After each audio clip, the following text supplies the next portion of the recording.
శిరీష.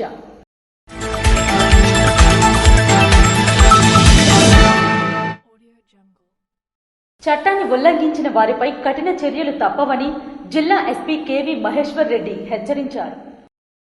చట్టాన్ని తరచూ ఉల్లంఘిస్తూ ప్రజాశాంతికి భంగం కలిగిస్తూ సమాజానికి ప్రమాదకరంగా మారుతూ భౌతిక దాడులకు పాల్పడుతూ సుమారు 14 కేసుల్లో నిందితుడుగా ఉండి అరెస్ట్ అయిన ఎచ్చెర్ల మండలం ఫరీద్పేట గ్రామానికి చెందిన మొదలవలస చిరంజీవి అనే వ్యక్తిపై పీడీ యాక్ట్ ప్రయోగించి ముందస్తు నేర నియంత్రణ చర్యల్లో భాగంగా అతడిని నిర్బంధించి విశాఖపట్నం కేంద్ర కారాగారానికి తరలించామని జిల్లా ఎస్పీ కేవీ మహేశ్వర్ రెడ్డి వెల్లడించారు.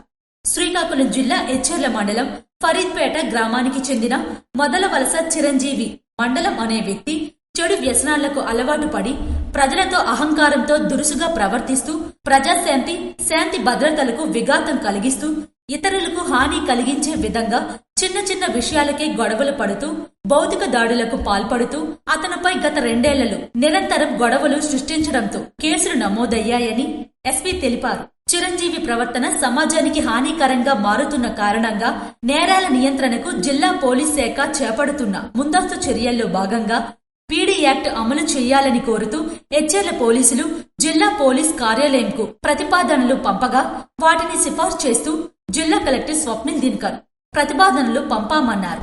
నిందితుడు మొదలవలస చిరంజీవిపై ఎచ్చెర్ల పోలీస్ స్టేషన్లో రౌడీ షీట్ ఉందని జిల్లా ఎస్పీ తెలిపారు. ఎచ్చెర్ల పోలీసులు ప్రతిపాదనలు జిల్లా కలెక్టర్ పరిశీలించి నిందితుడు ప్రవర్తన సమాజానికి ప్రమాదకరంగా శాంతి భద్రతలకు విఘాతం కలిగించే వ్యక్తిగా మారుతున్నాడని భావించి నిందితుడు చిరంజీవిని నిర్బంధించి విశాఖపట్నం సెంట్రల్ జైలుకు తరలించామని జిల్లా ఎస్పీ తెలిపారు. ఒక పీడీ యాక్ట్ ఈరోజు మనం ఎగ్జిక్యూట్ చేయడం జరిగింది. పీడీ యాక్ట్ని ఇంప్లిమెంట్ చేయడం జరిగింది. సో ఆ వ్యక్తి పేరు వచ్చేసి మనకి మొదలవలస చిరంజీవి, మనకి ఎచ్చెర్ల మండలం సంబంధించి ఫరీద్పేట విలేజ్. సో ఈయన పైన మొత్తం ఓవరాల్గా ఇప్పటివరకు రికార్డెడ్గా 14 కేసులు ఉన్నాయి, 14 కేసెస్ ఉన్నాయి. డిఫరెంట్ టైప్స్ ఆఫ్ కేసెస్ ఉన్నాయి. మనకి హర్ట్ కేసులు కావచ్చు, 354 కావచ్చు, పబ్లిక్ సర్వెంట్స్ని బెదిరించిన కేసులు కావచ్చు, ఈ 307 అటెంప్ట్ మర్డర్ కేసెస్ కావచ్చు, ఇవన్నీ ఉన్నాయి. సో ఈ వ్యక్తి పైన మనకి కంటిన్యూస్గా అఫెన్సెస్ చేస్తూ ఉన్నారు. కంటిన్యూస్గా ఈ బాడీలీ అఫెన్సెస్లో ఇన్వాల్వ్ అయ్యి అక్కడ ఉన్న ప్రజాశాంతికి పబ్లిక్ ఆర్డర్కి భంగం కలిగించడం జరుగుతోంది. కాబట్టి సో లాస్ట్ 1-2 ఇయర్స్లో కూడా ఈయన కంటిన్యూస్గా ఈయన డిఫరెంట్ అఫెన్సెస్లో ఇన్వాల్వ్ అయి ఉన్నారు. సో దాని బేసిస్ మీద మనకి PD act, preventive detention act rules ఏదైతే ఉన్నాయో ఆ రూల్స్ ప్రకారం అతనిపైన పీడీ యాక్ట్ ప్రపోజల్ పంపించడం జరిగింది. డిస్ట్రిక్ట్ కలెక్టర్ గారు దాన్ని ఈరోజు అప్రూవ్ చేశారు. సో ఆయనను కూడా మనము అప్రూవ్ చేసిన తర్వాత ఆ వ్యక్తిని మనం అదుపులోకి తీసుకొని ఈరోజు మనము ప్రొడ్యూస్ చేయడం జరుగుతోంది. శాంతి భద్రతలకు ఎవరైనా విఘాతం కలిగించినా, చైల్డ్ స్నాచింగ్, రాబరీ, గంజాయి, మాదక ద్రవ్యాల అక్రమ రవాణాకు పాల్పడినా, ఉదరాక్రమాలకు పాల్పడినా, ల్యాండ్ గ్రాబర్లు, చట్ట వ్యతిరేక కార్యకలాపాలకు పాల్పడుతూ సమాజానికి ప్రమాదకరంగా మారితే ఉపేక్షించేదే లేదన్నారు. అటువంటి నిందితులను గుర్తించి వారిపై చట్ట ప్రకారం కఠిన చర్యలు చేపట్టడానికి వెనుకాడబోమన్నారు.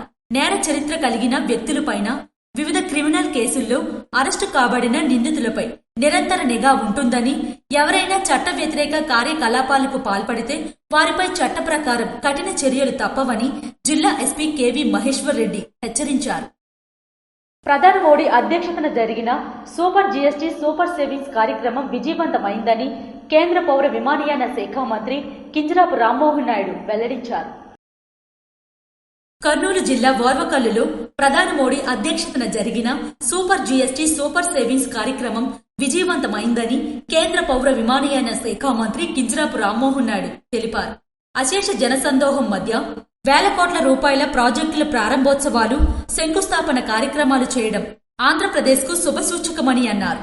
డబుల్ ఇంజన్ సర్కార్ మరింత వేగంతో అభివృద్ధి వైపు దూసుకుపోతుందని స్పష్టం చేశారు. ఇంకోవైపు ఉత్తరాంధ్ర ప్రాంతానికి చెందిన కీలక ప్రాజెక్టులకు కూడా ముందడుగు పడడం ఆనందంగా ఉందని అన్నారు. ఆంధ్రప్రదేశ్ పర్యటనకు విచ్చేసిన ప్రధాని మోడీని కేంద్ర పౌర విమానయాన శాఖ మంత్రి కింజరాపు రామ్మోహన్ నాయుడు ఓర్వకల్లు విమానాశ్రయంలో ఘనస్వాగతం పలికారు. అనంతరం దేవాలయాలను ప్రధాని మోడీ సందర్శించి ప్రత్యేక పూజలు చేశారు. కర్నూలులోని రాగమయూరి గ్రీన్ హిల్స్ లో ఏర్పాటు చేసిన సూపర్ జీఎస్టీ సూపర్ సేవింగ్స్ కార్యక్రమంలో ప్రధాని మోడీ, గవర్నర్ జస్టిస్ అబ్దుల్ నజీర్, ముఖ్యమంత్రి నారా చంద్రబాబు నాయుడు, ఉప ముఖ్యమంత్రి పవన్ కళ్యాణ్, మంత్రి నారా లోకేష్, బీజేపీ రాష్ట్ర అధ్యక్షులు పివిఎన్ మాధవన్, సహచర కేంద్ర మంత్రులు, రాష్ట్ర మంత్రులతో కలిసి రామ్మోహన్ నాయుడు పాల్గొన్నారు. గంజాయి అక్రమ రవాణా చేసిన ఇద్దరు నిందితుల వద్ద నుంచి సుమారు 209 కేజీల గంజాయిని ఎచ్చెర్ల పోలీసులు పట్టుకున్నారు. ఎచ్చెర్ల కేంద్రంలో భారీ స్థాయిలో గంజాయి పట్టివేత. సుమారు 209 కేజీల గంజాయిని పట్టుకున్న ఎచ్చెర్ల పోలీసులు గంజాయి అక్రమ రవాణా చేసిన ఇద్దరు నిందితులను అరెస్టు చేసిన పోలీసులు ఈగల్ టీం సమాచారం మేరకు చాకచక్యంగా గంజాయి అక్రమ రవాణా వాహనాన్ని ఛేదించిన పోలీసులు ఈ కేసుకు సంబంధించిన వివరాలు జిల్లా ఎస్పీ కేవి మహేశ్వర్ రెడ్డి వెల్లడించారు. మనకి ఈరోజు శ్రీకాకుళం జిల్లా శ్రీకాకుళం సబ్ డివిజన్కి సంబంధించి ఎచ్చెర్ల పోలీస్ స్టేషన్ లిమిట్స్లో crime number 255/2025 NDPS act case ఒకటి రిజిస్టర్ చేయడం జరిగింది. సో ఇందులో భాగంగా మనకి టోటల్గా 208 కిలోల గాంజా, మొత్తం 40 ప్యాకెట్స్, ఒక టొయోటా ఈటీఓస్ కార్ ఒకటి, తర్వాత మొబైల్ ఫోన్స్ అండ్ ఇద్దరు వ్యక్తులను అరెస్ట్ చేయడం జరిగింది. సో ఇద్దరు వ్యక్తులు కూడా ఉత్తరప్రదేశ్ స్టేట్కి సంబంధించిన వాళ్ళు. సో ఒకరు సునీల్ అని చెప్పి, విశాల్ గారు అని చెప్పి. సో వీళ్ళు మనకి కోరాపుట్ జిల్లా, ఒడిస్సా స్టేట్, లమతాపూర్ జంక్షన్ ఎక్కడైతే ఉందో అక్కడ ఒక సమరమఠం అలియాస్ డొంబ్రు ఆ వ్యక్తి దగ్గర పర్చేజ్ చేసి కారులో తీసుకువెళ్తున్నారు. వీళ్ళు వాడుతున్న రూట్ వచ్చి మనకి కోరాపుట్, సాలూరు, రాజాం అండ్ మన ఎచ్చెర్ల చిలకపాలెం నుంచి విజయవాడ హైవే పైకి వెళ్ళి అటు నుంచి మనకి ఖమ్మం, వరంగల్ రూట్లో నాగ్పూర్ హైవే ద్వారా ఉత్తరప్రదేశ్ మీరట్కి తీసుకువెళ్తున్నారు. దీనికి సంబంధించి మనకి ఫస్ట్ ఇన్ఫర్మేషన్ ఈగల్ టీం నుంచి వచ్చింది. So eagle team and local police ఇద్దరూ కలిసి వీళ్ళని పట్టుకోవడం జరిగింది. వీళ్ళు కాకుండా రిసీవర్స్ ఎవరైతే ఇద్దరు ఉన్నారో ఉత్తరప్రదేశ్ స్టేట్లో వాళ్ళని కూడా ఐడెంటిఫై చేయడం జరిగింది. టీమ్స్ పంపించాము, వాళ్ళని కూడా అరెస్ట్ చేస్తాం. టోటల్గా 208 కిలోస్ ఇందులో సీజ్ చేయడం జరిగింది. గంజాయి ముఠాను పట్టుకోవడంలో క్రియాశీలంగా వ్యవహరించిన ఈగల్ టీం, పోలీస్ అధికారులు, సిబ్బందిని జిల్లా ఎస్పీ కేవి మహేశ్వర్ రెడ్డి ప్రత్యేకంగా అభినందించి ప్రశంసించారు. కొనుగోలు చేసిన భూమి విషయంలో ఒక మహిళకు తీవ్ర ఇబ్బందులు ఎదురవుతున్నాయి. బూర్జా మండలం కొల్లివలసలో కొనుగోలు చేసిన భూమి విషయంలో ఒక మహిళకు తీవ్ర ఇబ్బందులు ఎదురవుతున్నాయి. స్థానికురాలు చింతు విజయ తెలిపిన వివరాల ప్రకారం తాను పార్వతమ్మ అనే మహిళ నుంచి పక్కా డాక్యుమెంట్లతో 20 సెంట్ల స్థలం కొనుగోలు చేసినట్లు తెలిపారు. అయితే అదే భూమిపై హక్కులు కల్పించుకోవాలన్న ఉద్దేశంతో జనసేన ఎంపీటీసీ అంపిలి విక్రమ్ మరియు వాళ్ళ బావైనటువంటి పాండ్రంగ్ తారక్ అనే వ్యక్తులు గత 4 ఏళ్లుగా తనను, తన కుటుంబాన్ని వేధిస్తున్నారని ఆరోపించారు. జనసేన పార్టీలో కీలకంగా ఉన్న వీరిరువురు కూటమి ప్రభుత్వం అధికారంలో ఉండగా తనను ఎవరూ ఏమీ చేయలేరని, ఆక్రమిత స్థలంలోకి అడుగు పెడితే అంతు చూస్తామని బెదిరింపులకు పాల్పడుతున్నారంటూ ఆవేదన వ్యక్తం చేశారు. విక్రమ్ తారక్లు తప్పుడు పత్రాలు సృష్టించి మహిళని అనగదొక్కి భూమిపైకి రానివ్వకుండా రౌడీ మూకలతో బెదిరింపులు చేస్తున్నారని తెలిపారు. ఒకసారి తహసీల్దార్ రమణారావు భూమి కొలతకు వచ్చినప్పుడు కూడా వారిద్దరూ పెట్రోల్ పోసి సైట్ ఖాళీ చేయమని బెదిరించారని పేర్కొన్నారు. పలుసారు 100కి ఫోన్ చేసి ఫిర్యాదు చేసినా పోలీసులు వచ్చినప్పుడు విక్రమ్ తారక్లు పారిపోయేవారని ఆమె తెలిపింది. ఈ సందర్భంగా చింతు విజయ మాట్లాడుతూ తనకు రక్షించాలని, తన కుటుంబం భయాందోళనలో ఉందన్నారు. తాను చట్టబద్ధంగా కొన్న భూమిపై రక్షణ కల్పించి న్యాయం చెయ్యాలని విన్నవించారు. సంబంధిత అధికారులు ఈ వ్యవహారంపై విచారణ జరిపి తగిన చర్యలు తీసుకొని తనకు న్యాయం చెయ్యాలంటూ చింతు విజయ కోరుతున్నారు. సూపర్ జీఎస్టీ, సూపర్ సేవింగ్స్ పై ఏర్పాటు చేసిన స్టాల్స్ సందర్శకులను ఆకట్టుకున్నాయి.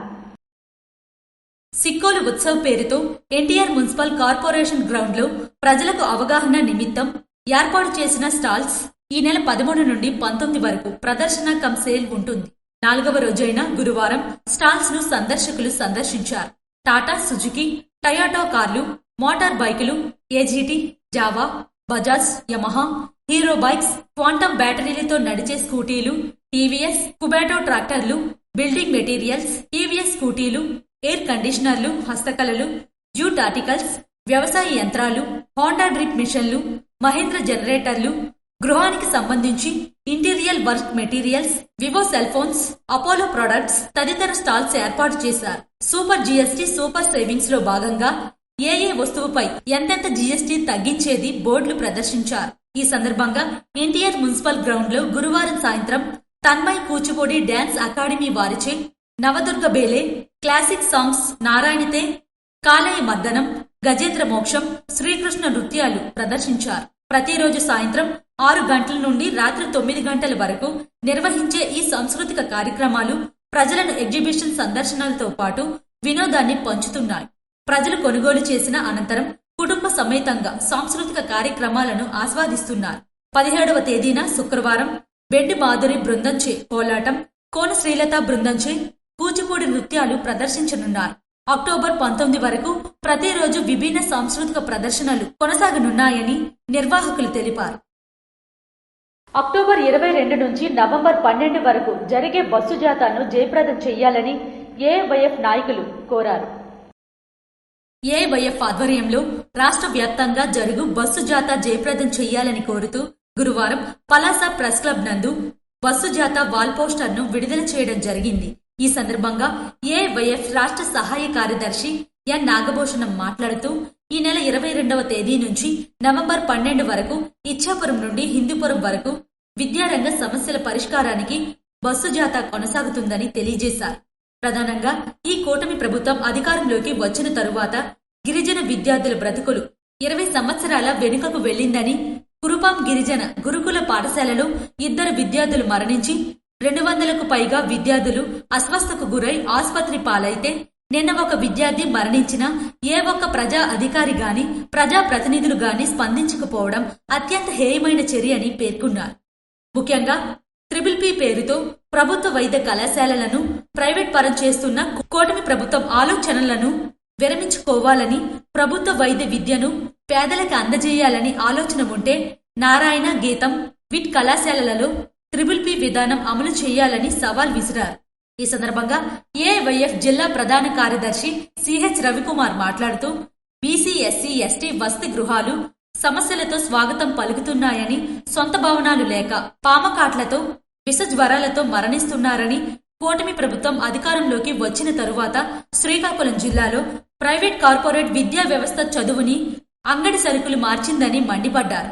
ఈ నెల 23వ తేదీన రాష్ట్రంలో నెలకొన్న విద్యారంగ సమస్యల పరిష్కారానికై జరుగుతున్న బస్సు జాతా శ్రీకాకుళం జిల్లా ఇచ్చాపురంలో ప్రారంభమవుతుందని, పలాస, శ్రీకాకుళం ఈ జాతా విద్యార్థుల సమస్యల పరిష్కారానికై సందర్శిస్తుందని విద్యార్థులందరూ పాల్గొని జయప్రదం చేయాలని కోరారు. ఈ కార్యక్రమంలో ఏఐవైఎఫ్ జిల్లా ఉపాధ్యక్షులు కె సాయి, ఏఐవైఎఫ్ పలాస పట్టణ నాయకులు సోమేష్, కిరణ్, నితిన్, విజయ్ తదితరులు పాల్గొన్నారు. కంచిలి మార్కెట్ యార్డ్ ఆవరణలో పోషణ మహా మాసోత్సవ 2.0 కార్యక్రమం ఘనంగా నిర్వహించారు.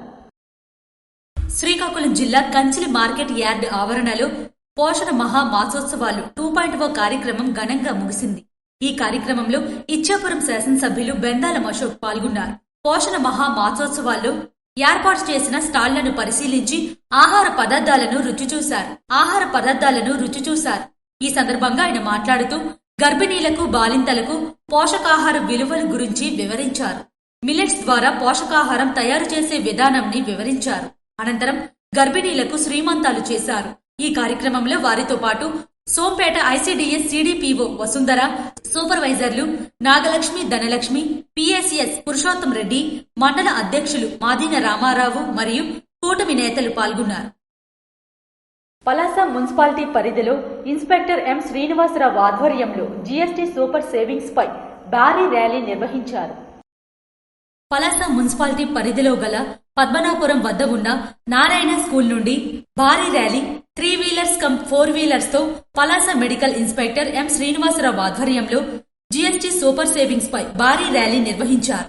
ఈ ర్యాలీలో ముఖ్య అతిథిగా పలాస ఎమ్మెల్యే గౌత్ శిరీష పాల్గొన్నారు. పచ్చజెండా ఊపి ప్రారంభించారు. అనంతరం నారాయణ స్కూల్ నుంచి మేధా స్కూల్ వరకు ఈ ర్యాలీ జరిగింది. అనంతరం మేధా స్కూల్లో జీఎస్టీకి సంబంధించి మీటింగ్ నిర్వహించారు.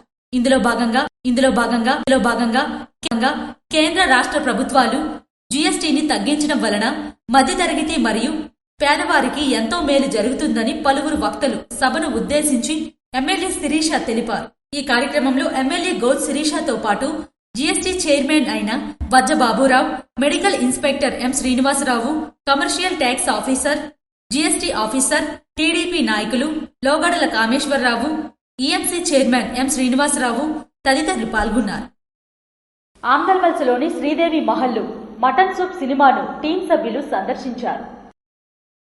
ఆమ్దల్ వలస ప్రజల ఆదరాభిమానాలే మా సినిమా విజయానికి కారణమని mutton soup cinema team Medasani Kiran Kumar, Sanapala Ramakrishna, Neerudu Govindarajulu అన్నారు. గురువారం స్థానిక శ్రీదేవి మహల్లో మటన్ సూప్ సినిమాను టీం సభ్యులు సందర్శించారు. ఈ సందర్భంగా వారు మాట్లాడుతూ అందరి ఆదరాభిమానాలతోనే ఈ సినిమా రూపకల్పన చేపట్టామన్నారు. టీం సభ్యులందరూ కలిసికట్టుగా సమన్వయంతో కష్టపడి ఈ సినిమాను మీ ముందుకు తెచ్చామని వివరించారు. కిరణ్ మేడసాని మాట్లాడుతూ ఆమ్దల్ వలస రావడం ఎంతో ఆనందంగా ఉందన్నారు. రాజకీయంగా ఎంతో ప్రతిష్టాత్మకమైన పట్టణంలో తొలిసారి అడుగు పెట్టడం అదృష్టంగా భావిస్తున్నామన్నారు. ఇక్కడ ఎమ్మెల్యే విజయం సాధించిన వ్యక్తి తను ఏ పార్టీలో ఉంటే ఆ పార్టీయే రాష్ట్రంలో అధికారం చేపడుతుందని ప్రతీక ఉందని అన్నారు. సినిమాను ఆదరించిన ప్రేక్షక దేవుళ్లకు రుణపడి ఉంటామని అందరికీ పేరు పేరున నమస్కారం తెలిపారు. ముందుగా సినిమా విజయవంతమైనందుకు టీం సభ్యులతో థియేటర్ యాజమాన్యం సహకారంతో కేక్ కట్ చేసి అభినందనలు తెలియజేశారు.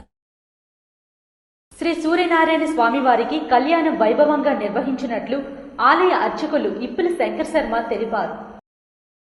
ప్రత్యక్ష దైవం ఆరోగ్య ప్రదాత ఉషా పద్మినీచాయ సమేత శ్రీ సూర్యనారాయణ స్వామివారికి కళ్యాణం నిర్వహించారు. శుక్రవారం అశ్వయుజ బహుళ ఏకాదశి పురస్కరించుకుని స్వామివారికి కళ్యాణం నిర్వహించినట్లు ఆలయ ప్రధాన అర్చకులు ఇప్పిలి శంకర్ శర్మ మరియు ఆలయ కార్యనిర్వహణ అధికారి కేఎన్విడి ప్రసాద్ తెలిపారు. అర్చకులు సందీప్ శర్మ మరియు వేద పండితులు వేద మంత్రాలు మంగళ వాయిద్యాల నడుమ స్వామివారికి కళ్యాణం వైభవంగా నిర్వహించారు. ఇచ్చిన మాట ప్రకారం సీసీ రోడ్డు పనులు ప్రారంభించిన ఉమ్మడి శ్రీకాకుళం జిల్లా సర్పంచుల సంఘం అధ్యక్షులు పిన్నిటి వెంకట బానోజీ నాయుడు. ఇచ్చెల నియోజకవర్గం రణస్థలం మండలం రణస్థలం గ్రామంలోని ఎస్సీ కాలనీను అభివృద్ధి చేసి తీరుతానని ఇచ్చిన మాట ప్రకారం సీసీ రోడ్ పనులను ప్రారంభించిన ఉమ్మడి శ్రీకాకుళం జిల్లా సర్పంచుల సంఘం అధ్యక్షులు మరియు రణస్థలం సర్పంచ్ పిన్నిటి వెంకట బానోజీ నాయుడు. ఈ కార్యక్రమంలో వారితో పాటు మండల తెలుగుదేశం పార్టీ అధ్యక్షులు లంక శ్యామలరావు, ఎంపీటీసీ ప్రతినిధి మజ్జి వెంకటరమణ, జనసేన యువ నాయకుడు సువ్వాడ రామారావు, దుర్గాశ శ్రీను, గొర్లె రమణ తదితరులు పాల్గొన్నారు. ఇవి ఈనాటి వార్తలు. మరిన్ని వార్తలతో మళ్లీ కలుద్దాం. చూస్తూనే ఉండండి SS న్యూస్.